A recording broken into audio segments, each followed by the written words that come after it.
here we can use Allocate, and here we need to continue building on the integrations that we already have. But I think they will play together as Allocate is basically always showing what's on T server. I understand. Yep, Evan, go ahead. Okay, one second. Okay, TP student fitting logic. Oh, yes. Let me share the file. Sorry, I'm looking for my files. Okay, everybody can see my screen, right? Yep. Now we can, yep. Okay, so prior to Allocate, as Robert mentioned, there's a way we are doing certain specific logic for Temasek Polytechnic. So but Temasek Polytechnic actually does their grouping of students according to the subjects combination that they take, right? So I think Allocate uses the same theory. It's just that Martin has always been telling me that at TE Allocate cannot do bulk allocation based on the subjects combination that they took the way we are doing it. So maybe let me explain the process because I do not understand how Allocate actually does the logic. So in our case, the students have made certain module selection, okay, and these module selections are in this thing called their subjects combination, okay, subject. So in this case, this specific object here, the students have subject A, B, and C. Now on top of that, there is also a field that classify them, known as a care group. Okay, so what this means is that the school wants students who are having the same subject combination, having the same care group to be put in the same type of classes. Mm-hmm.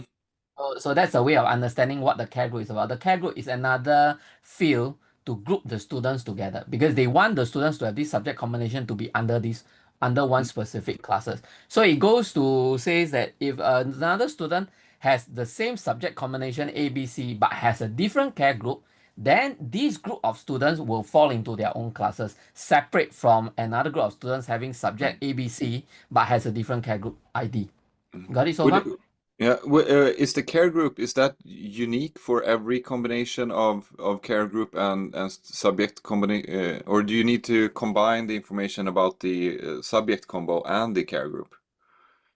The subject combo is actually, I would say those subjects combo are not unique. That's why it belongs to different care group, right? But care group itself is unique. Yes. Okay. So basically, Yeah. if I would want to sort students, I would use the care group. Yes, in that sense. Because the subject combination later there's another layer of complexity for subject combination. Because what you see here, very arbitrarily, I just put as an example of a subject combo ABC, is not the full combination. There are more subjects, and these subjects can fall under what we call electives. So you know, right, in universities and in this case polytechnics, there are certain mandatory subjects that the student has to take. And then on top of that, there are electives. So in a real world situation, students who are having the same care group may have the same subject combination ABC, but their electives could be different.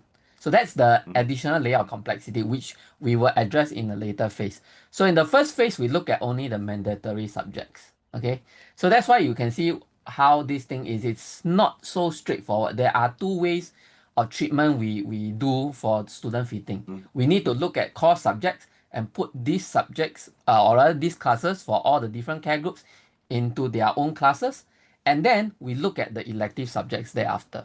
Yeah, so that's why we have another thing, that we have another subject combo like CD, for example, and then the elective subject is different. So the way we do this is that when we send in students into time edit, we look at the subject combination, we look at the care group, and then we plonk them into their respective classes. Okay. How many unique care groups are there? How many unique care groups are there? Right now, they are probably in the hundreds, maybe 800 or so. Is that an issue?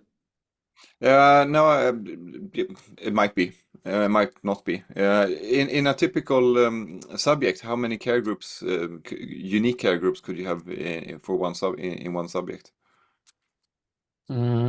as or maybe less than 800, and if that's the case. I mean, you're talking about for subjects combination, maybe in the hundreds only. Yeah. But Won't I'm thinking like when um, you want students from one care group to be together in one group, right? In the subject. So how many when you set this up for for subject um, for one subject or one subject combo, how many different care groups would you find when you look into that subject? How many different care groups would you find? You mean, let's say, for example, the subject combo ABC, then likely how many care groups do you expect to find? Yeah, Is how that? many different care groups could there be? Like, Well, maybe we maybe look at about 100 to 200 thereabout.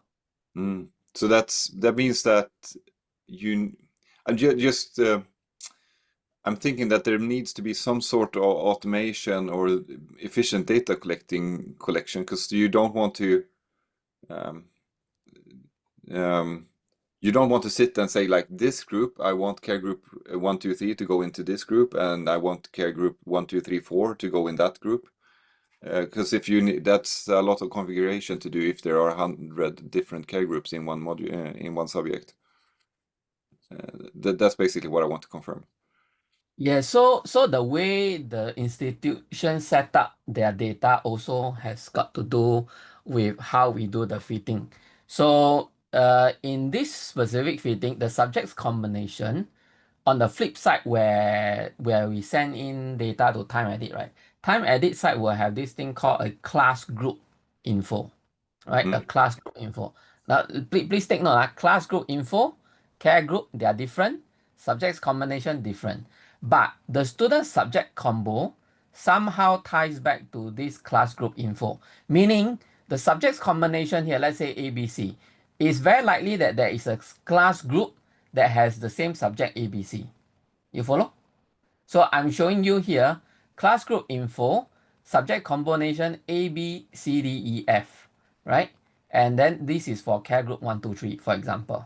Mm. So a student that has a care group 1, 2, 3 and has a subject combo A, B, C will likely go into this specific class group when the fitting happens. That means when we allocate, so to speak. You follow so far? I don't want. Not completely, to be honest, but I think it will fall into places when I see more. I think we work with one data model, and this is different. So it takes some time for your Yes, brain to adapt I to the agree. different data model, right? It could be different data model, but the data structure, maybe you have a different name for Mm, these names conventions that we have put up. So I totally understand that. That's why we are trying to reconcile what would be your mm, equivalent of, say, a class group or a care group in our case, right? But mm. anyway, let me explain the integration logic because this is a little bit complex. Once you understand logic, then when you put it back into your time edit allocate, then maybe you can somehow make sense of it. Yeah, Okay? yeah, exactly. First, you want Mm. to get this like generic picture, and then it's nice with if there's a practical example, see how it's actually applied. It makes it easier to understand. Yeah, okay. So now you need to understand under class group we have this Mm, different subject combination. Now interestingly, also under the same class group, right? We have additional, I mean, so under class group you have already subjects, right? Or what we mm. call, yeah, subjects. And further under subjects, we have different subject classes. That means these are actual classes attached to these subjects. Okay, depending on the class group info, each class group info will have the various subjects, and then under the various subjects, there are different classes associated to these subjects in this class group bracket. You follow so far? Yeah. So um, in the square that you're pointing to now, you use the word class. What Which one? does both class group, subject class? What does class mean in this sense? Where is the word class? I only see subject classes. Yeah, Class group. I think we class group that's the name of this Mm. object or whatever it is Okay, as I understand it. maybe now is a good time for me to go to Time Edit and then let you have a look at how this is set up. Mm. Maybe because from there it's a lot easier to see, right? So let me log in first so I can show you what I mean. Okay. This setup that you're showing, I kind of recognize it. So is this common for this type institutions to have these combo? Yes, in a way, but the naming convention could be different. Yeah. So there's a different name for class group or Mm. subject class for another institution, for example. Yeah, But but the way, the way of organizing the teaching and things like that that seems to be something yes, that's yes. something that's common. Okay. Yeah, so maybe let me give you an example. Let's say we talk about class group. So earlier on I talked about class group. So what exactly is a class group? So a class group is basically a group of subjects combination. So when you look at the modules, oh, wait, maybe this is a bad example. This one doesn't have any modules. Yeah, this is not a good one. Maybe let me filter by semester. Mm,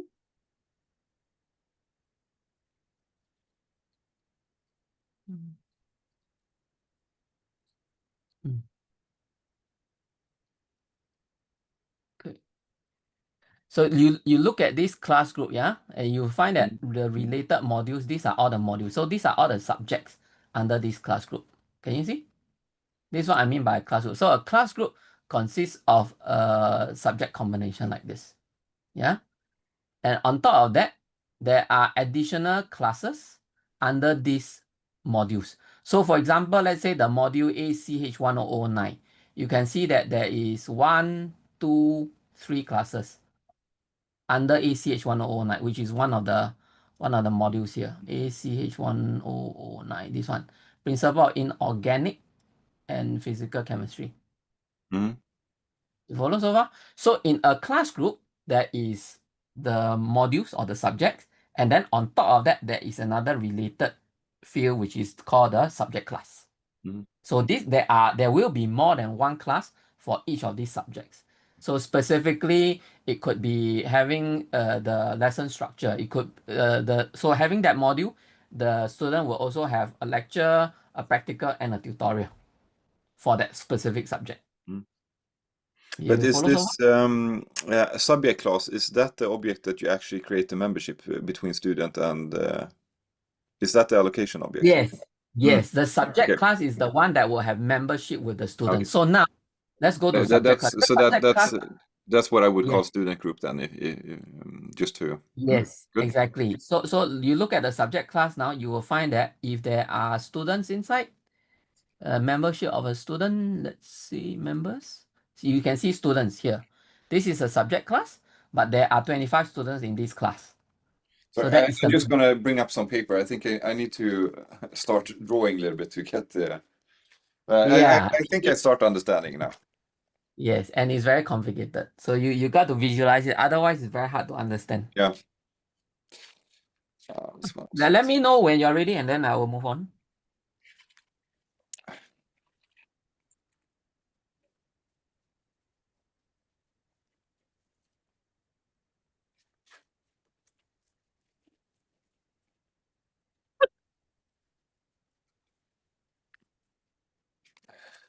So you have we started out talking about did you call it group class?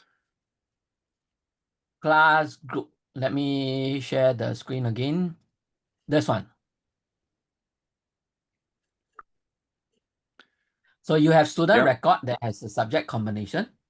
and they will belong to a specific care group. For example, when we push students into time edit, we look up the class group information, matching the subject combination on the student record versus the class group subject combo, right? Because the Mm. class group has got that list of modules or subjects, right?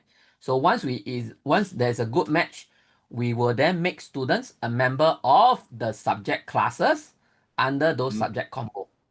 So that's the gist of the student fitting logic. So You follow so much? just to Mm. repeat here, so you have the main object here, or like where you started. It's the class group, and the class group has students are related to the class group when you based on the care group.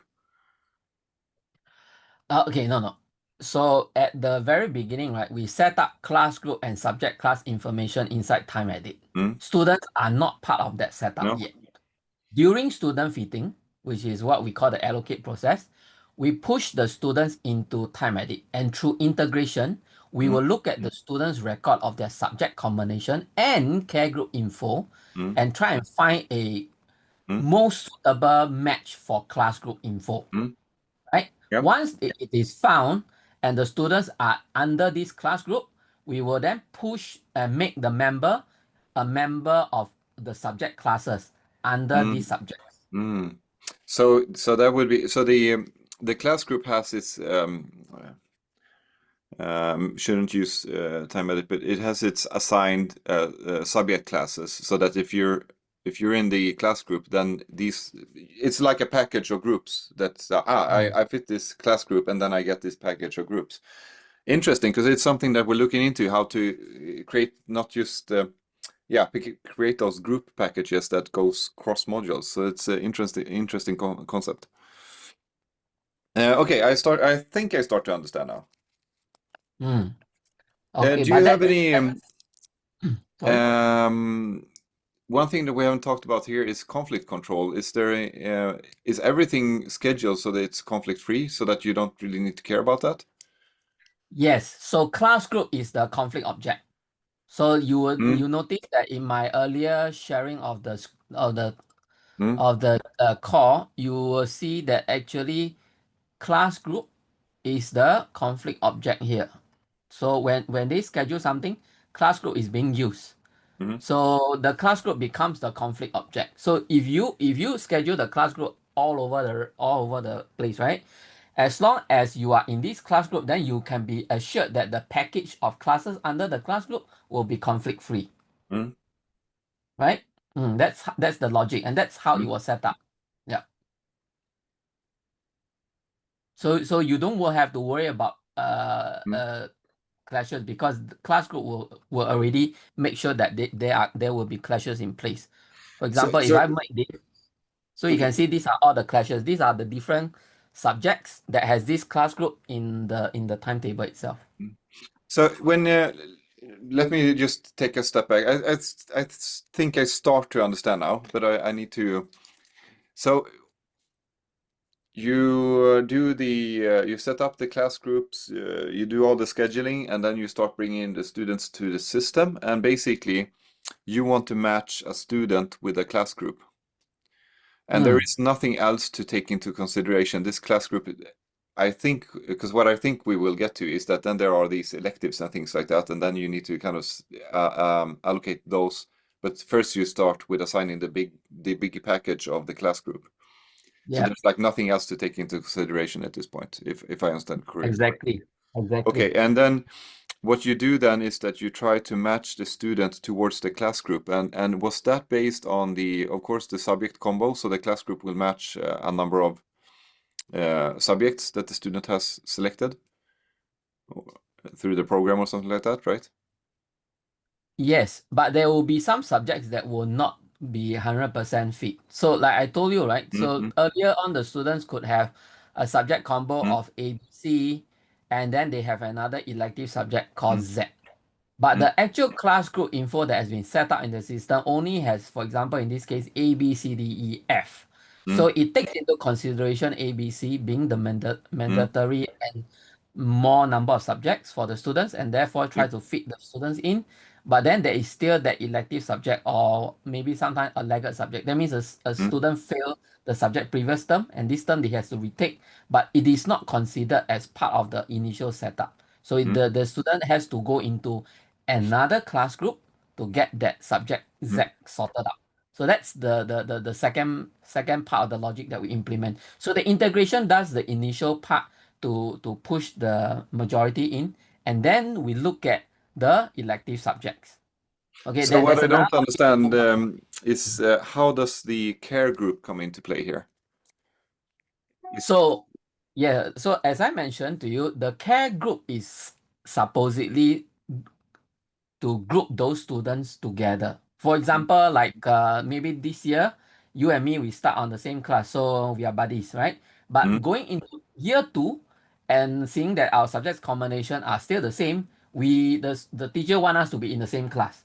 So that's the train of thoughts. I mean, the culture in Singapore at least.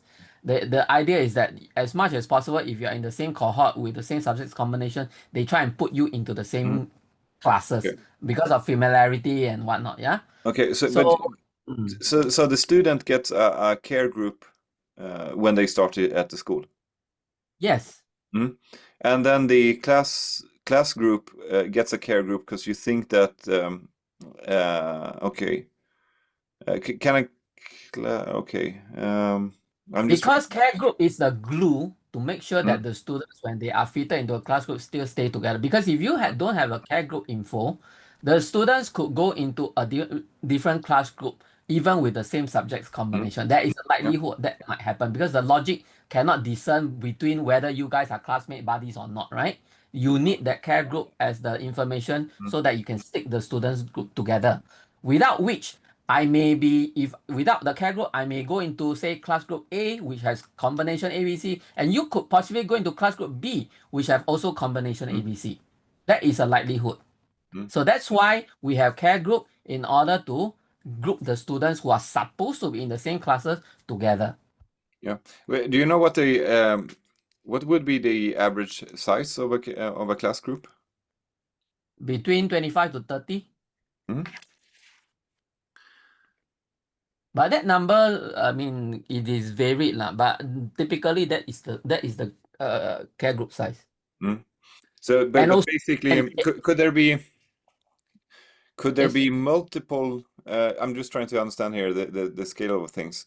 So, Mm.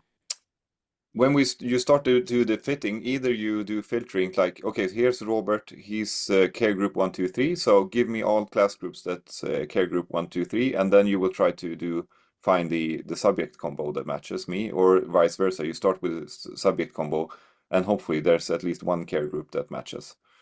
Yes, I guess the that's order correct. isn't that important. Could there be multiple class groups with care group 1, 2, 3 and this subject combo then? There is a likelihood, but very low. Okay. Typically, care group, because as you can see, right, student size only 25 to 30. Mm, So while it is possible, it is extremely unlikely that they mm, have more than one class groups. okay. Mm. So, okay, so the challenge here is to basically just identify the subject combo between match the subject combo and the class group. That sounds like the most like algorithmic challenging part. But this is the easy part actually. Okay. The difficult one is the later on. Okay, yeah, This, yeah, this, I'm this thinking is this, something we but can this, do very anyways. easily. Okay, Mm. I think I started to understand. So this is the first step in the process. Here's Robert. We found a good class group that matches his uh, subject combo, and that gives me the probably the large bulk of allocations. But then there's all the optionals and things like that, I guess. Yes. So if you understand this part, Mm. then I move on to the Yeah, more difficult. I think well enough to continue at least. Okay, great. All right, so the next part is, as I mentioned, so we managed to get, let's say, A, B, C into the picture. Now what about Z? Okay, the elective subject Z. So in case of elective subject Z, because it's an elective, now the rules has changed somewhat. Mm, The rules that no longer require students that have subject Z or an elective subjects to fall into the same care group now. That means I can have students from different care group but coming together in a class which is an elective subject. mm, Follow so far? Okay. So mm, what happens now is that our second phase of integration will then look at students that are not fully fitted yet, because even though they have ABC taken care of, we noted that subject Z is still not located. So this time round, instead of looking at care group and then looking for the corresponding class group, we totally ignore the care group info now. In Mm, fact, you only look for class group that has the elective subject. Okay, so that's why I put here we ignore care group mm, info, right? And then we look at what class group has the subject Z, and mm, then we try and fit the students. mm, Okay, so but as you can see, this basically becomes very, very broad now. Without a care group to guide us, then we are looking at a lot of class group info where subject Z could be uh, allocated, right? mm, So we have to find the best class group to fit this student in. mm. Yeah, and at the same time, avoiding clashes. Yeah. So Actually, yeah. what would be what parameters make defines what's the best clash free was one thing I heard. Is there something else that would be um, considered when you think about what would be the best class group? So if you look at this specific case, right, you will realize that now we have a problem. We no longer are able to check for clashes because without the care group and without an appropriate class group previously, there is no way we will know whether when the students get fitted into a secondary class group with the subject Z is going to be clash free with his first class group allocation. You Mm. follow what I'm saying Yeah, now? you don't Earlier know on this. we talked about You Earlier don't on, we know. talked about the Yeah. class group being the class object, right? But without the care group now, there's no way we will be able to Mm. check for clashes for a secondary class group that contains the subject Z. You You follow?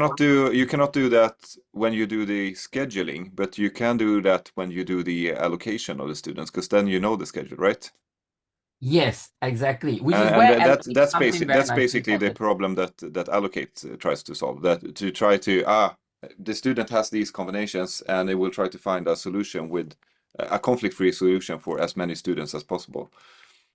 That's what Exactly. Allocate is good at. Yes, exactly. And this is what one of the other clients that we have is doing. In this case, this is RP. So RP uses this logic to do the main Mm, bulk fit. Then all the electives, they leave it to allocate, they will go to allocate and then try and fit because they will already have the schedules, right? And then they will see where are the clash-free schedules to then slot in mm, their electives for them. mm, That's why that is the hybrid where RP is concerned. That's where Martin say this is how it's set up. mm. But Martin is saying that allocate right now cannot do this. This one No, here. that's true. Yeah.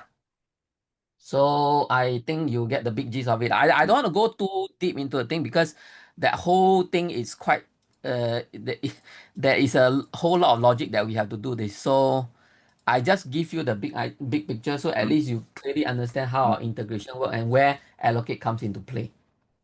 mm, Yeah. Mm. So if you have any question, you can ask me now. mm. Um, no, I think you're correct. The taking the care group and the class group and those parts into account, that's not something we have today. Haven't seen it, the problem being described and the solution being described like this. What we do have is something that's common or universal for our institutions is that you want to, just as what you try to achieve here, having a group being consistent, not just within a module, but also across modules or subjects. And that's something we will be investigating. What are the needs and how could we solve that? Mm. So there might be things happening the coming year on that topic. I think that basically we would put together like a package of groups, something like the class group, and then the subclass, add the subclasses to that one, Mm. and then. But this is something that's so it's really interesting to see how you handle it here because there's something similar to this I believe that we need to do. Um, I know that as an example, University of Canterbury are doing this for the first year students that they create those packages and really put a lot of effort into how they do timetable those those groups across modules. They know these modules are important, that the students are successful with in their first year. If they are successful with those modules, they will be successful in their continuous studies. So they really do try to, like, um, let's do a block of lectures, and then they do the, like, make sure that they are preferably have the lectures in the same room, so that the students just go out for a break and then come into the back into the same room, so that they really do attend everything and stuff like that. And then they want to make those packages, and then you won't need to uh, uh, basically allocate students to those packages. But then you have also, I think you kind of touch on that here, then you have students with different combos, and you need to match them to those combos, to those packages and things like that. So it's I think it's quite similar. Um, Yes. the, And may I add is that this only works if the institutions or the client in this case actually, I should say, they already plan around these packages. They yeah. have a very good idea of their data setup. If you Mm, have a client that has no idea what to do, then this is not something they will be typically looking for. mm, In Singapore's case, and maybe some of the universities, as you already mentioned, there is a very structured way they plan yeah. around this to give the students the best Mm. possible choices in terms of package because the educators themselves know very best, right? So they Yeah. have set it. Yeah. And I guess you reach some point where you just have, I guess your institution, first year students, you can probably keep down the number of different combinations that you need to take into account. But as the electives and the flexibility for the student grow, it's just at some point it's impossible to be this thorough and detailed. Then you seems like the strategy is just like try to spread things out, and then hopefully you can find a good fit. But also I know, like. Stuart, that works with us in Time Edit, he said that, like, there was some modules, subjects that I wanted to take, but I could never take them because they were never possible to fit into my schedule of the mandatory subjects I had to take. So I guess that's you have two ways of dealing with that. It's like hopefully you will find a combination, and if you don't find the combination, students will just de-enroll from one module and enroll to another one to make their timetable go together. Actually, for this specific part, the secondary part, Mm, right now, we are at the point where we aren't able to check for clashes. But mm, from an integration point of view, we have a way to solve this. It's just that it is quite tedious. mm. Yeah. We are able to pull out the students' reservations, and then we look at the students' reservations before deciding which is then the appropriate Mm, class group that we will push the student in. But that will make the processing longer. That means currently student fitting takes us about half a day to do this now. Over 80,000 reservations for about 6 to 7,000 students. But if we were to implement this logic, then it may take more than a day because the later on part, this secondary part to allocate students becomes extremely tedious in terms of computation. We mm. can solve this, it's just that it's too much effort on our end. And that's why we are looking whether Yep. Allocate has a better way to do this. Yeah, Your own I think this is the match. You said 70,000 students. How many? You have already made the bulk, main bulk of the allocation through the class group. So how many? Those 7 to 6,000 students. How many? No, sorry. It's 80,000 reservations, about 6,000 students. Yeah, say 6,000 students. But how many decisions needs to be made for each one of those 6,000 students? So that would be on the It would be about 2,000 over students, about 2,500 students, because they will have all sorts of other things, mainly students who are laggard students, then they have failed some subjects, and mm, then students who are already in their year two, year three, looking at taking special electives and all that. yeah. Yeah. Okay. Just to I played around when we were looking at this with Canterbury. I ran an optimization job for 7,000 students, 230 modules. But the interesting part here is that those 7,000 students needed 10 decisions or 10 allocations per student, so 70,000 allocations. And that job calculating that, finding that optimal solution, or maybe shouldn't. My optimization team would kill me if I say that it's an optimal solution, but the best solution we could find I think that took like 10 minutes or something like that. So I think Mm, I think you already hear and already know the match here. Maybe in the future we will be able to do something with the class group, but as you have that, you seem to have that logic implemented already. I would yes. say that you would use. My guess would be that we end up in you use allocate, but before you start allocating students using the allocation algorithm, you would kind of run your algorithm matching students with the class groups and allocate them according to the class groups. And Mm, then all the remaining allocations you would be doing with our optimization engine. But then you also have all the support from Allocate to identify um, the clash. doing, and if you do need to do any manual changes, you will get that support in Allocate, but also visualization of out of the subjects here, what subjects do we still have students that aren't completely allocated? And you can also like monitor from the student side, like help me identify student that needs attention. And also if a Mm, student come and says, I got allocated like this, but for some reason I need to go to daycare, so I need to I need to change something in my schedule. You also have that support in Allocate. yeah. So that's why I envision currently is a hybrid approach, like already Mm, RP is doing it. And in this case, where TP is concerned, then maybe this is something that they can look at. Lah. mm, Yeah. yeah. Evan, But one question. Could they also appreciate class registration as well, besides allocate? Then the students also have some flexibility to I change. think that Does that that's make a sense? question. That's a question we have to ask them. It's not so much we saying what works for them. Ultimately, is Mm, what's their existing workflow and what value add does having student mm, registration on their end will provide for them. If we mm, can sell them that value and they can agree, then it is possible for them to mm. change. But I I don't think think, it's something yeah. we can say it's a good fit right now because we do not know how their workflow does. So, mm, kind of mixing high and low a little bit here, but just a quick mention on the student self-registration. It's still to be proved, but my thinking for the UK market, as they are allocating and they really want to feel like they're in control. But then once they have allocated the students, all institutions that I have been talking to, they do allow the students to say, there's some problem here for me.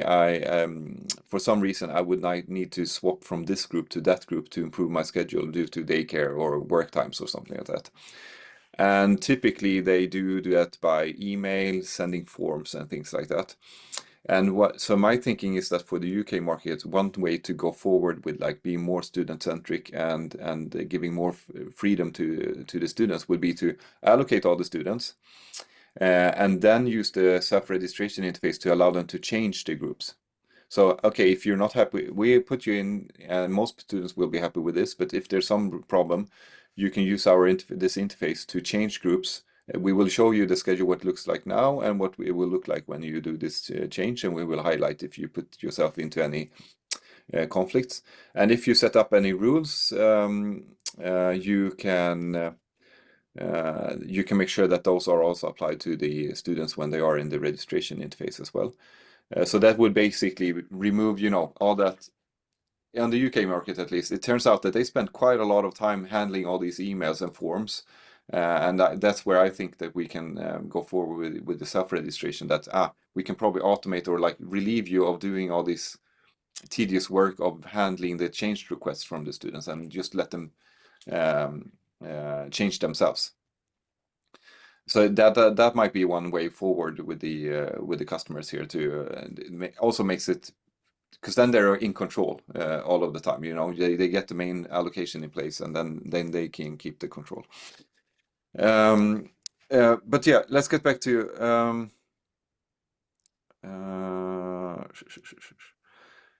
so basically, could we go back to I'm thinking that the next step here in this session would be to show you around a little bit more about what I'm thinking in the allocate interface. But before that, I would like to see if we could go back to core. You were showing some example of objects. Okay. So what do you want to see in core? If we start with the class group object. Mhm. Yes.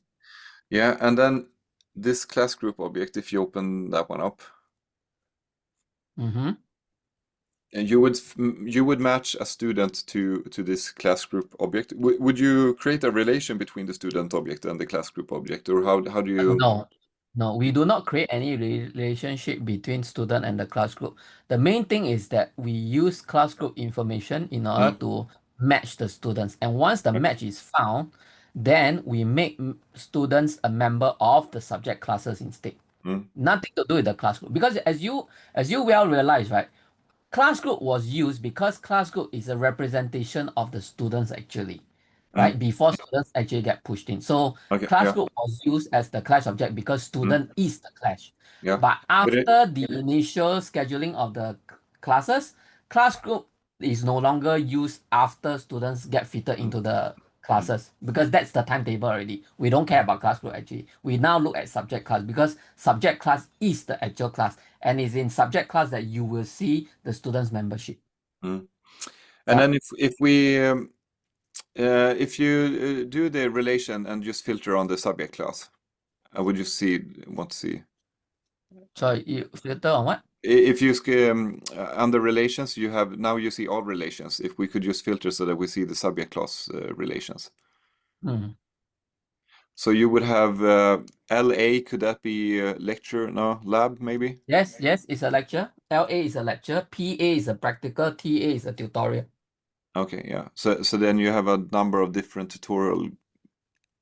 Yes, but you will see that they are under different subjects. Huh? So the first Okay, thing yeah. is the subject. So ACH 1009 is a subject. So Mm, these three is the same subject, and each of these subjects have a lecture, practical, and a tutorial class. Then ACP 1000 is another subject, but this particular subject only has a tutorial mm, class. There's no lecture. Yeah. Then you have AMA 1003, there's a lecture, there's a tutorial. And then AMA 1009, there's a lecture, there's a tutorial. And then followed by AMB, this is another subject, so on and so forth. And you can okay. see the real size because these are the students actually as a member of the class. Mm. So so would I get that this class group then? I would guess that this one is so this class group is sharing. It seems like it has a size of 10 students. If I look to the left, Mm, or maybe that's no, an old one. Okay, that is just a numerical setup. It's okay, informational. This okay, class group looks like there is about 22 students. So you can okay. see Yeah. that each tutorial Mm. there's about 21 to 22 students. Yeah, Yeah. and it's I would assume that the number of the subject class groups are 01 and the class group is 01 as well. I guess that's not a coincidence. Is that like how the objects are created? Okay, so when we first set this up for the schools, I forced them into a specific naming convention. Mm, So the first one is the subject code, followed by the semester mm, ID. This is 2025-04 refers to April semester. All right, NLO1 is something that they have. It's always NLO1. I don't know why. So we just keep it as that. L refers, the first letter always refers to the type of class. So an L is a lecture, T is a tutorial, P is a mm, practical. Then why they have an A behind, I do not understand, but that's fine. Then followed by the numerical sequence of a class. So typically they only have one for each type. So it's always 0, 1. Unless very rare cases, then they end up having 0, 2 mm, because a different class group will then have a different mm, subjects naming convention mm. associated with that. But I'm thinking like for the ACH 1009 here, it has the practical with 21 students. So I assume that there are 10 different subject classes for the practicals. You're right. Yeah. Hmm. Okay. All right. Could we bring up one of the subject class objects as well? I would just want to see what that looks like. Because the A subject lecture class or is tutorial? the one that we would actually bring up in Allocate. ACH 1009. Let's look at the related one. This is a lecture. Yeah. Okay. This is Mm, what this is a lecture for ACH 1009. mm. There are 211 students inside. You are referring to this, right? Yeah, exactly.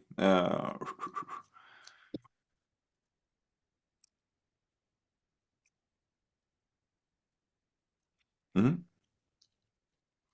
Have you, for this customer, have you set up Allocate? No, this customer don't use Allocate currently, but we are trying to ask them to use it. Mhm. Because yeah. Yeah. And is this this subject class, is this one related to a subject? The subject class is related to the module. Yes, ACH 1009. Mm. So when they first set it up, right, the class group and the subject class, there's also the modules and all that. So when we send in the data for them, we create the link for them. Mm. That means we make them related. Yeah. Mm. Okay. One reason I want to see this is I try to map it to what it would be looking like in Allocate and Right. okay. So I need to have a good example for you to look at. Do you want me to stop sharing so you can share your screen? Yeah, I will just I just need to find a good let's see Sure. if that is good because then we can see what's coming as well. We have about 1/2 hour left.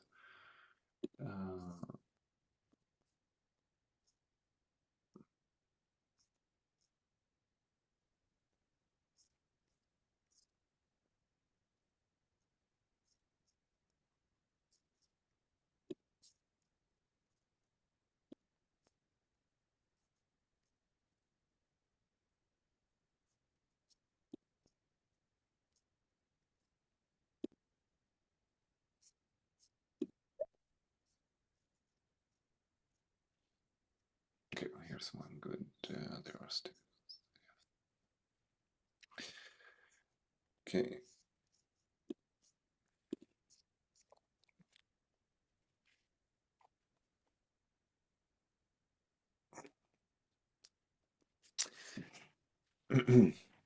So,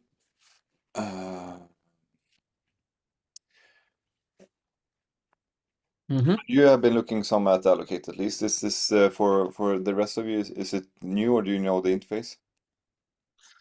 We have seen the interface before, but Okay. I don't have a good understanding like the way I have around call. Mm.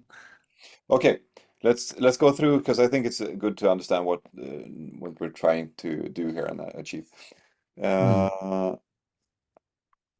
So basically, now we're in the allocate overview. So here we go from the idea here is to serve someone who's responsible for one or many modules. Typically, Sorry, you one question here. One question here. So when you put here on the left side module, these are just referring to modules, not the classes yet, right? no. So this is exactly, and then module is the same thing as I think that maps one to subject. Okay, Your I got example. it. Yeah. All right. So typically you would now I set the academic year, but you could filter by program. So that could be that's something to think about if this would actually be the class group or object, or if it would actually be a program object. But typically something that helps you, like I want to work with these modules together. You want to allocate all the students at once or something like that. Like it could be a specific diploma program, lah, like a Yeah, program yeah. Seems like pathway. most of our existing customers are mainly doing more like on faculty or department level. Like I'm responsible for Yeah. I also thinking that department. like could be business, could Uh, be engineering or something. The Yeah. problem is that whenever you slice, whatever way you slice your modules, you're gonna end up with a student that has modules within your selection, but also one or a couple of modules outside. And typically, you want to allocate every. I mean, you are typically responsible for modules, but when you start allocating them, you want to take a student's all modules into account when you start with finding the conflict-free pathways and stuff like that. So basically, what we've been trying to work towards is actually supporting someone to basically take all the a very large bulk of modules to allocate. So not just like 10, but in the hundreds, as I talked about. But anyways, this is the overview for the module status. Maybe you would apply a filter here for department or program or something like that. And what you want to do is, in beginning of your allocation process, you need to make sure that, do I have a schedule or a timetable that works? I don't know, maybe it's not that much here, but in the university, it seems to be very hard for them to make a good prediction on how many students will actually enroll to a module. One of our first customers, Sterling, they had over enrollment. I think that was something with happening in the global economy now as well. Basically, they had in 50% of the modules, they had more students enrolling than what they planned for. So what they needed to do before they actually started they opened up the self-registration for the students, but before they did that, they needed to make sure we need to change our timetable. We need to increase this group sizes. We need to add more groups to be able to just, have seats for all the students that enroll to the modules. So that's one part that we show here, how many students are enrolled and what's the size that we planned for, so that we also create a warning if you have. Here you see you have 17 students and the number here is 0, so there's something wrong in the data. But then we light up this warning that you have more students enrolled than, to just give that early insight that, here we need to do something. And then once you have started doing the allocation. Sorry, a quick question. Instead of modules, can it be like what Emma was talking about, class groups? Like We will get to the the class groups very soon. Okay. But I'm just, and then we have typically when you start allocating, you want to understand, is this module complete, and if it's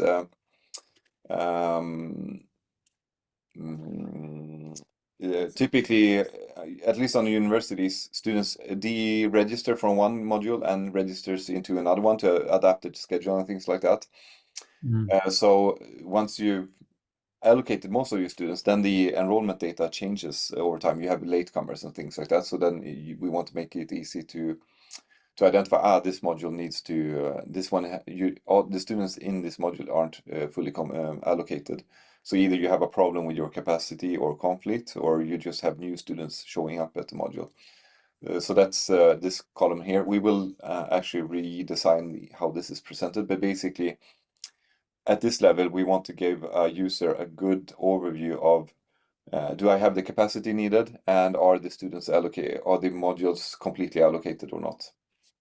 And typically then looking at this from the module perspective, and then of course you can filter out like a set of modules that's relevant. So that's one part, and then you have some filtering and some issue warnings here. Let's see now. I did find a module, but which one was that I wanted to look at? Was it this one? So here you have an example of the subclasses, but actually you have, I think you called it, I don't remember the word you used, but basically the Subject class. Sorry? The subject class.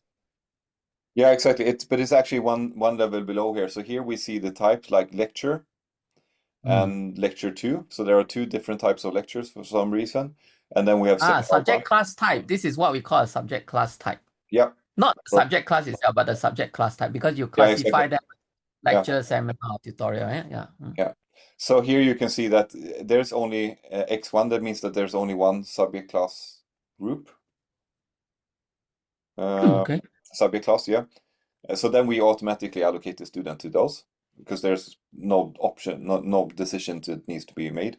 But for the seminar here, you see that there are 3 groups, so there are 3 options for the students. So here you need to have some sort of intelligence to decide where should the students go. So if I expand here, we actually see the actual groups. So there's 3 groups. So that's basically from the module level to the subject class type level and down to the group level. So here you can see that how 38 seats of 38 are taken for this group, 36 out of 36 for this one. Here you have 30 students, there are 40 seats, and we also created a buffer. So that's basically reserving a couple of seats so that the algorithm cannot use these maybe you want to save them for latecomers or students with special needs or something like that. Mm. Here you can also see that these has been open for registration at some point of time. And then if you go into the specific group, you can see more information. You can find links to, now these don't have any reservations. This is our beta test environment, so the data is kind of dirty, but typically you would see at least one reservation or more. And then you can see what room is it and what is the size and stuff like that. Mm. So that's basically going from a high level overview, going down into actually what's the status of an individual group or a subclass. So where status is concerned, this is more because of the class registration, right? Yeah, In yes, case, exactly. So we will Mm. change this and should probably not. If you don't have class registration, you shouldn't see this column at all. Yeah, exactly. Okay, got it. Yep. And then basically, if let's see now. So that's like overview from the high level on module level down to the detail level. But basically, let's see now. Should go back in here. So one thing that we're adding, working with right now is there are other ways of doing this, but we're adding what a work package here or initiative that we call manual allocation. So on the group, you can expand here to see the students being enrolled to this group. This is on beta, so it hasn't been released yet. So you can see all the students that's in this group, and you can also select to add more students from this that are enrolled to this module. Let's see, I should be able to. Are all these fields customizable? Because some may not want to just have student ID, but also have students' names and all that. Yeah, so here we decided, I just configured it, so you can display anything that's on the student object here. Okay, okay, got it. And you can see that we have the program here. So that's a student, if they are related to a study program object, that will be the program object name will be shown here. I'm Or it could be thinking a that, class group, right? A class group sorry? name. It could be a class group name also, right? Yeah, exactly. So I'm thinking maybe since you have the class group object, Yeah. it might be that you want to show that here instead, because that's probably more interesting to know when you're. But basically, this would give you, once you have done the allocation based on the class groups, and then we have run the allocation algorithm, allocate to the students, there's always going to be a student that needs to be, you couldn't fit it for some reason or another. This would give you that interface with more system support to maintain the groups, and Right. right? Because here you only work with, if you work with, you can do the similar things in core, but then you don't know if are they already allocated to another group for this activity type or the class type, and you also get a list that's it's only the students that are enrolled to this subject. You don't see any other students, so you cannot by accident create a membership that you don't want to create. So you get that system support that you don't have in core. So I think that would be, I mean, even if you don't actually do any automatic allocation in Allocate, I think it's just giving you this overview and the possibility to have system support when you maintain the groups. That's probably a good enough reason for using Allocate in combination with your algorithms.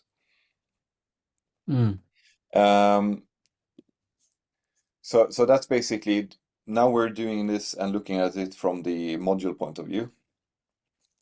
Then you can do view students. So basically now we go to student adjustment. This one isn't as mature yet. There's a lot of room for improvement here, but basically this is, if I do things from the student perspective, here I want to get a list of students and identify students that has conflict, students that aren't fully allocated yet and stuff like that. Right now we do it module by module or subject by subject, but we will increase the possibilities here. So basically, the idea here is to give you an overview, and then you can do manage students. So that's basically if you're a study counselor or like, you know, this student reached out, I need to change a group, or there's something with my schedule not working out or something like that. You would enter this interface, and basically this is the same interface as what the student would see if they would be using class registration. I was just wondering whether there is a possibility of doing something like this. So when a student's informations are being pushed into time edit, right? So the student's subjects combination are already there. That information is there. So when the students get pushed into it, whether there's a way to make those subjects related to the student somewhat, so that when you come to allocate and you are going to allocate these specific students, only related subjects or modules will show up instead of having everything show up, for example. Exactly. That's a possibility. Yeah. So let's see now. So the definition of the enrolled, if a student is enrolled to the module, that's you have the student object and you have the module object or the subject object. That's why I asked about that before. And if there's a relation between those two, that's how we define that this student is enrolled to this module. We need to make sure that this student is allocated to all the different let's see now. I call it activity type. You call it subject types. Yes. So for a student that's enrolled to this module, he or she needs to be allocated to class test, to lecture 1, lecture 2, and seminar 1. Those are the different types. So that's how we do that. So going back to student adjustment here and then managing the students. So what you see here now is for this individual student. So now we're like trying to, instead of talking about the subject, now we're talking about the student. So it's a different angle to the allocation. So this student is registered to Introduction to Financial Accounting, Business and Corporate Law, Personal Finance, and something called Program Events. This is something they use to do like an introduction module. And then for each of these modules, you can see that the student needs to be, just as we said, she needs to be part of class test here. And lecture 1 and lecture 2 and seminar 1.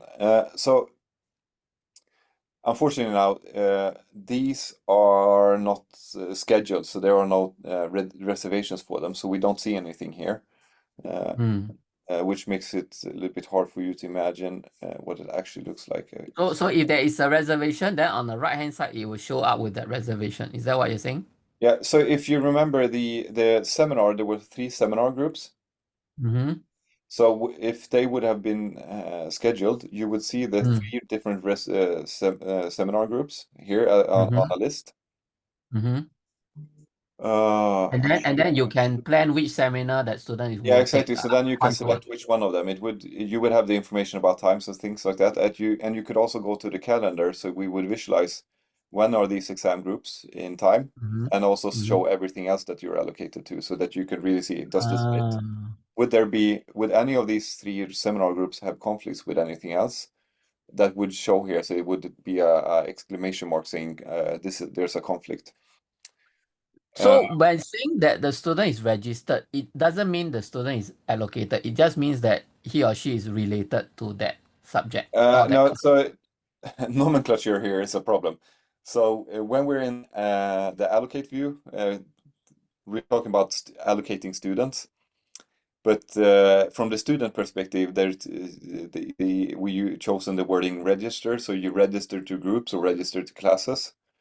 And since this is actually the student interface that's made available to staff user, it says register, but registered and allocated is the same thing. It's just from 2 different perspectives. If you're in the student interface, we talk about I see. registered, because that's what they do. But the staff user wants students to be allocated to groups. Yeah, it So means the same thing, but the view is yeah, slightly different. So yeah, the exactly. student is registered, so the staff is allocated. Yeah. Yeah. But you said registered, but there's no reservations right now for any of these classes. So how is the student registered?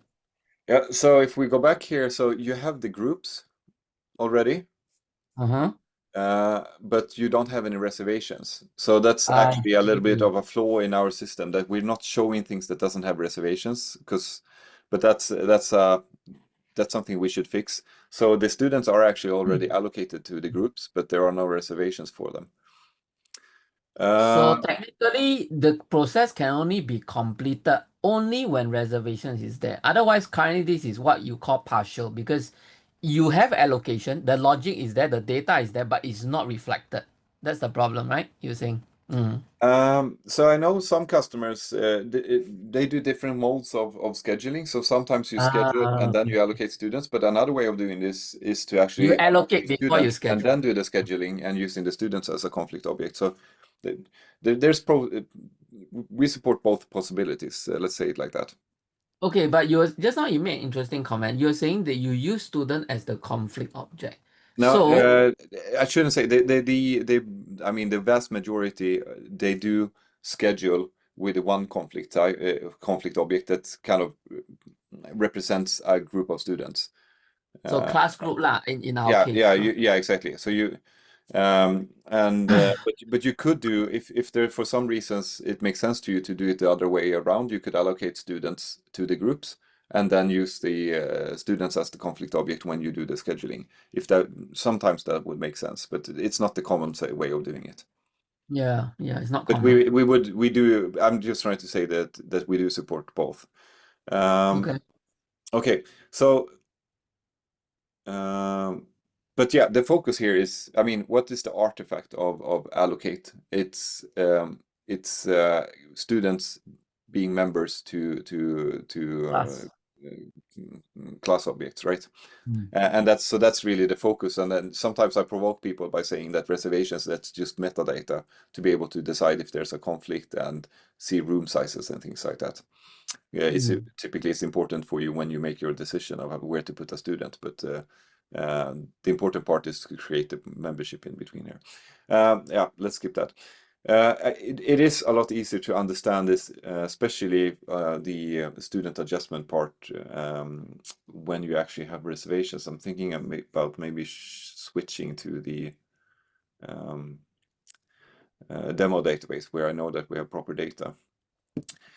No, I think the gist of it we can understand. So if there's any other features you want to show, maybe we can move on. I think that's fine. So basically, we looked at how you you're responsible for your department's modules or something like that. You use the allocate overview. It gives you a good overview where do you have problems and things like that. And you can go from module level down to the individual group level. And then you can also go to the student adjustment and go from the student perspective. What does this student need to be able to get a complete schedule? Right. And basically, the next thing then is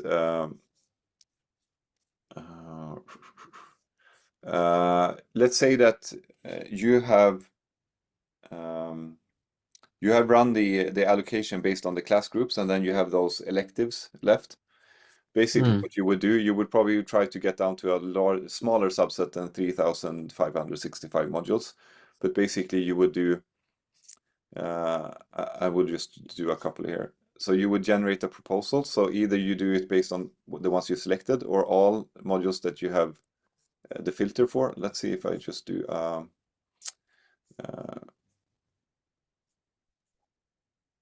so these two modules are the ones that's this program. Let's just try to allocate any remaining students here. And we will start generating a proposal. So when you do allocate students, it's a two-step process basically, or there are more steps. You do a selection of modules that you want to allocate for. You start the allocation, and then you get a proposal, and that helps you. Then you do a evaluation. Do I want to apply this proposal or not? This was a bad example because there were no students. Let's see, we have had others here. So our test, and Yen, she was running something earlier today. So there were, let's see now what, sometimes let's go to the details. So basically, this is the proposal page. So we see that she tried to allocate students to one module. There were 47 students that needed to be allocated, and 47. Let's see now. Okay, so total number of enrolled students to the selected modules. How many of those that needed to be allocated? So this is like the input data. and then you have the result. So out of those 47 students that needed to be allocated, we found a solution that's made 47 students completely allocated. And there was 47 allocations. So one student might need to be allocated to multiple different activity types. In this case, it was just one. And there was no problems with this one. And then she have chosen to allocate. So that's, you get to this, let's see now what happens here. So basically, this is where you get your proposal, and then you make the decision: do I want to apply the proposal or not? And if I want to apply it, I push the allocate button. So this is basically the status you get to, and then you say, I want to allocate according to the proposal, and then you allocate. And then we actually, so this is a step where we actually do create the memberships in the database. But I'm just wondering, is this allocation proposal step necessary if all the institute wants is just to have all students allocated, as long as there's no clashes?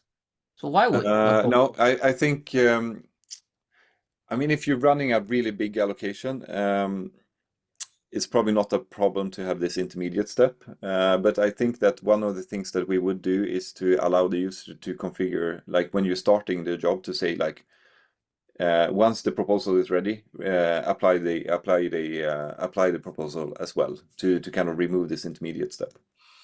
yeah, It's likely okay. that we will remove this. Then there was, for some reason, there was a problem actually allocating the student here according to the proposal. Probably something we have tried something out, and it was the student was Okay. already allocated to something else in between creating the proposal and actually applying it. But yeah, so that's but basically, I think what I'm trying to show you here is that, let's say that the data setup here isn't very good.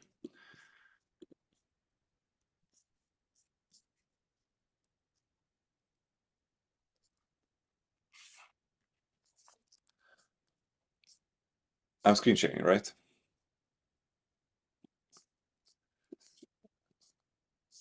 Yeah, you're screen sharing. Yeah, I just want to see.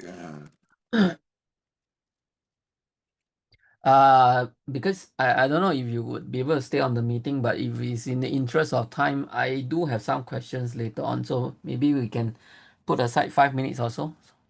Yeah, I just want to show you a little bit better data so that you understand the overview and how I think it will be easier to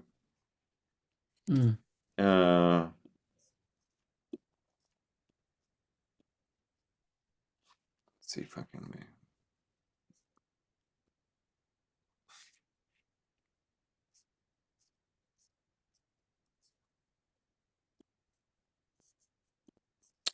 No, sorry. I should have prepared this better. But yeah, so basically what I'm thinking is that you would run your allocation algorithm based on the class group, and basically then most of the allocations needed to be done would be done, but then you have all these electives and some reminders. And basically what you would do as a user then would be to just select set my school or something like that, and then basically just create proposal all modules for this filter. So basically try to create allocation proposal for all the remaining allocations needed for my department or whatever it would be. And you would get that proposal and you could apply it, and basically so the process would be something like you do the timetable, you publish the timetable, you get the enrollment data into ours to the system here. You could already at this point start seeing do we have the capacity meeting if that would be for this type of customer. Then you would on the side you would run your algorithm matching students with the class groups and creating most of the allocations needed. And then you come back into this interface, and you would see be able to follow up on the status on the modules. Then run the allocation algorithm to allocate the remaining create the remaining So, allocations, and then use yeah. this interface to, monitor the process, see if there are any student that needs support and things like that. So here you have really a nice interface giving you the system support to identify enrolled students, not complete students, and everything like that. So I think that's a combo that would work. My impression is that it would work fairly well. One thing that I was thinking about there is that you said that when you allocate students to modules that not part of the subject grouping, what do you call it, the subject said. Okay, because the class group is set with a certain subject combination in mind, but it sometimes omits the elective modules, right? And Mm, so the elective modules exist on the student record side. So most of the subjects will be taken care of or would have already been looked into by the class group allocation, but then the elective modules will fall out of that. So our algorithm will then attempt to look for other class group where that elective subject exists and then match the student. So that's a secondary way of us doing this. But again, like I said, the problem with this step is that there's no way to check for clashes since we mm, remove the care group, which mm, is the class group clash mm. object identification. Okay. So with allocate, then it is possible because like I said, it's a two-step approach. So we can do the main bulk with our algorithm. Then the second part where electives are concerned, then we can use allocate in this manner Mm. to then fill Yeah. the remaining students. Yeah. So here, let's say that the introduction to financial accounting is an elective. Then you would auto allocate the student to all the one that are single option, and then we would need to allocate students here. And what allocate now does is that it tries to find that these groups are conflict free for that student, for that unique student. So Mm, it will compare mm, the reservations for group one with all the reservations that the student already have. yeah. Uh, so that's what you get from using allocate here. What we would not be able to do would be to do that matching towards other class groups. I didn't really understand that part, but I guess. Okay. The way we do the other class group matching is the least elegant way. That's how I will put it. Mm, So doing the allocate way for fitting the elective mm, subjects, this will be the ideal replacement. mm. Okay. However, that being said, it means that so now this is where my question comes in. When I explained to you the earlier part about the class group and the subject matching, right?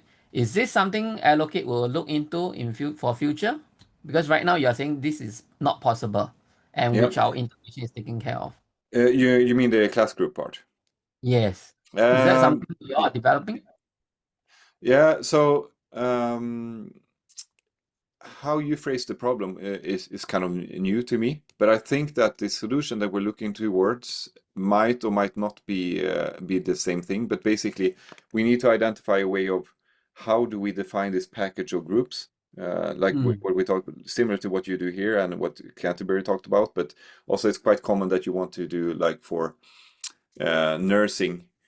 Uh, that seems to be a subset of modules for all universities. Seem to have a subset of modules where you want the students to be going together, like nursing, and it seems like a lot of the healthcare programs. They want the students to be in a group that goes together within a module, but also across modules.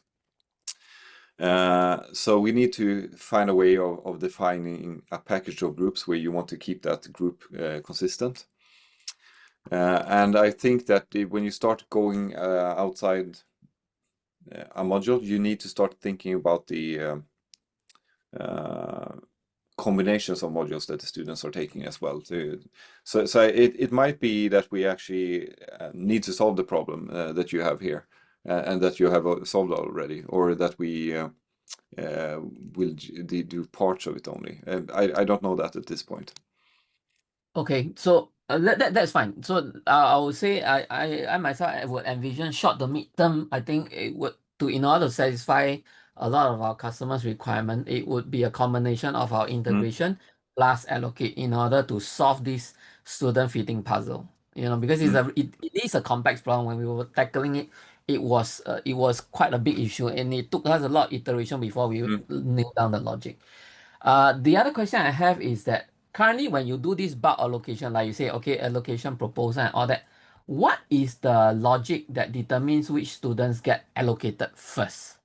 Like in a pool of 100 eligible students, how would the algorithm sets which student goes to the first class, second class, and third class? What is the logic? It's black magic. I don't know. But basically, it doesn't do that. It will. That's what the optimization part of this is, that it tries. I don't know how many combinations. So basically, we'll try. It will not put the students in there. That's why we call it a proposal as well. So the proposal that we present to you is one out of probably many thousand proposals that it has uh, prepared, and then compared to them, which proposal gives me the most amount of students being allocated without conflict. So Okay. basically, it's not the optimal solution, because no one working with optimization would ever say that they have the optimal solution, but it's the best solution that they can find. And the ambition level we have is that no one should be able to go in and look at this solution and say that if I move this student and do like this, we would get an even better solution. So basically, we try to create a proposal that gives as many students as possible a complete schedule that is also conflict free. And then we're starting to add like more like softer things that you want to achieve. So I think that's something you worked with, that you want to add, you want to spread students based on an attribute like nationality. You don't want to have only one nationality in one group, or too many of one nationality, because then they start to talk their mother tongue and maybe excluding other students, things like that. So that's one thing that we added a month ago, that you can say, for these groups, I want students to, always we try to allocate students conflict free, but then once we have we try to also spread the students based on nationality or study program or something similar. So we have the possibility, but it's like a soft requirement then. First, we want to have the conflict-free schedule, but once we have the conflict-free schedule, we try to create a even distribution of students based on some sort of attribute. That's a configuration you can add here. Typically, it's just by random who ends up where once we have the conflict-free schedule. So in short, it's randomized logic based on eligible factors, eligible objects lah. I think that's fine. This is the real question that the client posed to us, because he's asking us what is the logic behind this. So I think that's fine. From optimization point of Yeah. view, it's totally Yeah, randomized. so I don't think you need to be a mathematician to understand the logic behind it, but I think what the customer want to hear is that it's conflict free, it's random, and it's the best possible solution that our algorithm could find to allocate as many students as possible to a conflict free schedule. I think that's what they want to hear. Yeah. Okay, got it. That's fine. Mm. All right. So now maybe the final part before we end all the meeting. So Trevor and Robert, my suggestion for proposing to TP on this student allocation is that first thing we need to copy production environment to test environment, Mm. enable allocate in test environment. Then I will go in and try and configure the thing. Yep. Once that's done, because I will have all their data and I know exactly how their student fitting works, then I can show them a semblance of how T Mm. allocate will work for them in elective module student fitting. Mm. And then if they like it, like what Robert has shown us exactly how he envisioned this and exactly how I have in my mind as well, then that might be something that they may be keen to pick up. I Yeah. think because I asked you to show me a little bit of things in core, and I think you have all the data in the groups and everything, sizes and everything. So I think you have most of what's needed. Yep. As I understand, you don't have the relation between the student object and the subject object, so to get the enrollment data. I think that's But we can set that up. With that one, we can set up, no problem. yeah. So yeah, I mean, because if you can do that, I think if you make the copy, it shouldn't be that long time for you to set up the. It seems like you have everything in place. It's mainly configuration. So if you get started and get stuck, please let me know, and we can probably sort out. If you can get the relation between student and subject, I think we can get you set up in a short amount of time. Yeah. Well, first we will want to push their production over to the test, Yeah. everything posted, including their data. Then what we will do is we will patch the student relationship with the modules, and then we can have allocate activated, and then we can go in and then set up Yeah. the config to show them how it's Yeah. done. Yeah. Is a student can they be like related to many class group? You don't have the relation today, but do they have like many class groups, or is it?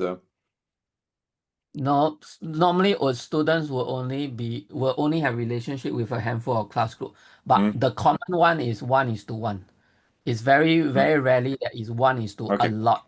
Yeah. Mm. Mm. Yeah, because I think that's there's this the program of study concept in Allocate, and I think it will be useful. But I guess that's one of the things to understand when setting up the customer. If but I don't think you need to do that for an initial demo. It will Yeah, look a I little think bit weird if in I the. understand clearly, right, the way your setup where allocated is concerned is that there must be a relationship between the student and the module. That Yeah, is the yeah, most that's critical. That's how we Mm. know that a student should be allocated. Okay, okay, Yeah, got yeah, it. that's the important part. Once we set this up, I think it's quite straightforward. Yeah. Yeah. Okay, I think that's all. Kaya, please take note. Submit a support request. Copy Mhm. TP production to TP test. Mm. Okay. RJ, just a side note, this might be useful also as well because Singapore Poly is coming to tender. I Mhm. think they would also want to see some students within us as well. If we can demonstrate this, it'll be quite cool. Yep. That's Yeah. yes, yeah. Or I was even thinking to show the combination with registration. So we bulk allocate all the Yep, students and then that's right. self change or that workflow for the TECON. Yeah. Sounds like a nice story. Yeah, Yeah. Mm. a Sounds very good. practical one, but Edmund, your timeline for this, when do you think you could kind of get this ready for PP in your mind? First and foremost, I'm not rushing this because I do not know how to set up allocate config, but I can play and test it on my free time. So if Robert can arrange for someone to guide me, that would be very helpful. Then I can get it done quickly. Because the relationship and the data are all there. I can get Raul to patch the student's relationship to module. And all I need and all is left to do is to set up allocate configuration. That's all. It's good to know that we're closing vacation periods. So I have a 4-week vacation starting from this weekend, from the coming weekend, and there are some others that, but I think I think that might be the limiting factor. But if you make the copy, we could set off some time on Friday already, just to make sure that we have just the basic configuration, right? But it Yeah. will be hard to give you support the coming weeks after that. Yes, I'm fine this Friday, so we can set it up this Friday, not a problem. I don't think it's very complex because we already got all the data there. It seems I think so, straightforward. but there's always something, and it's not super. The interface for doing the mapping isn't super user friendly.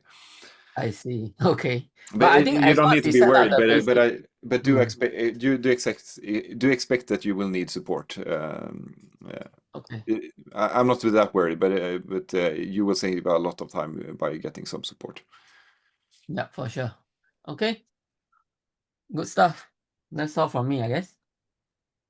okay, well, set something up for All right, Friday. sounds good. Thanks. Yeah. Yeah. What time? Edmund, what time? Friday I'm okay anytime. Then Robert, what time for you? Let's see. I know I have a session with Matt, the new guy, at 7 to 8 Swedish time, and then I need to have some break. Just give me a minute just to bring my schedule. What time is it in Sweden now? It's Almost 12. 11:13. Yeah. Oh, yeah. Friday I'm okay. Anytime Singapore time when you're available, I'm And okay. RJ, what's the time difference? 6 hours. 6 hours. So it should be before lunch, my time, right? Yeah. Ideally before lunch. Yeah, for Okay. you. Could we do this time 11:30 to 12 my time? So that would be, or is that too late for you? So I'm okay. The 17, what was that? 17:30? Half to 6, that's late. I'm fine. I'm good. So 5:30 to 6 for you. Okay. Okay. So half an hour. Yeah, but we Yeah. need to get the copy over first. So Kaya, please follow up on this immediately. Yep. Yeah, even if you don't get the relation between students, it's nice, but we can set that up for one student just to see that it works. Okay. And then we can see, at least we can get, understand what the problems, if there are problems, what will the problems be? We can identify that on 30 minutes. Okay. Good. All right. Good stuff. Yep. Okay. Yeah, see you on Friday then. Yeah, see you. Thanks, Do guys. you have Thank access you. to our Notion pages? I think so. don't think I have access. Robert, can you help to arrange that? I will check if that's possible. All right. Thank you. Thank you. You Yeah. got my email, everything, so it's Yeah. fine. If it's a problem, I will just because we have like documentation what to configure and how. I can just generate a PDF and send you if you don't get access to Notion. Okay. All right. Okay. Okay, I'm good. Good. Thank you so much. Thanks, guys. Thank you. All right. Thanks. Thank you. Cheers. Okay, bye-bye. Bye. Bye.